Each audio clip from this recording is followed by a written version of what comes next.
Assalamualaikum warahmatullahi wabarakatuh. Halo Dun Sanak Kasadonyo. Siapa nih yang penasaran dengan konten berikut ini? Yaitu para tokoh pemain Dendeng Saluang Tawah yang sangat terkenal. Di antaranya ada Idris Sultan Sajti, Jaidir SK, Marulis Sultan Rajo Ameh, Yusri Lelo Sati, Jamaluddin Sultan Majalelo, Buyuang Kamang, Mawardi HS, Caniago atau Roni Caniago, Kati Lenggang Sultan Kadimudo.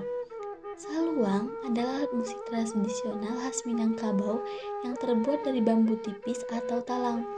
Saluang memiliki panjang sekitar 40-60 dan diameter sekitar 3 cm. Saluang memiliki 6 lubang, berbeda dengan suling yang memiliki 7 lubang. Saluang biasanya dimainkan dalam pertunjukan Saluang Jodendang, di mana saluang diiringi oleh dendang.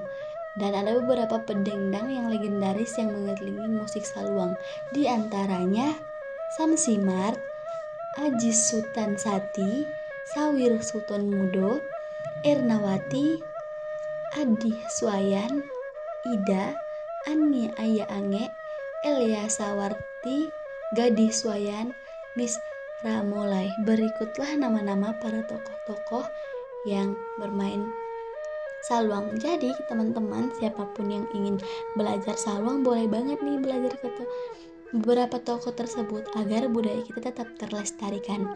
Ini tercantum beberapa foto, namun sebagian lagi tidak tercantum. Nah, begitulah pembahasan kita tentang para tokoh dendang saluang nih. Untuk teman-teman yang ingin bertanya, silahkan di kolom komentar. Next, kita bahas apa lagi nih?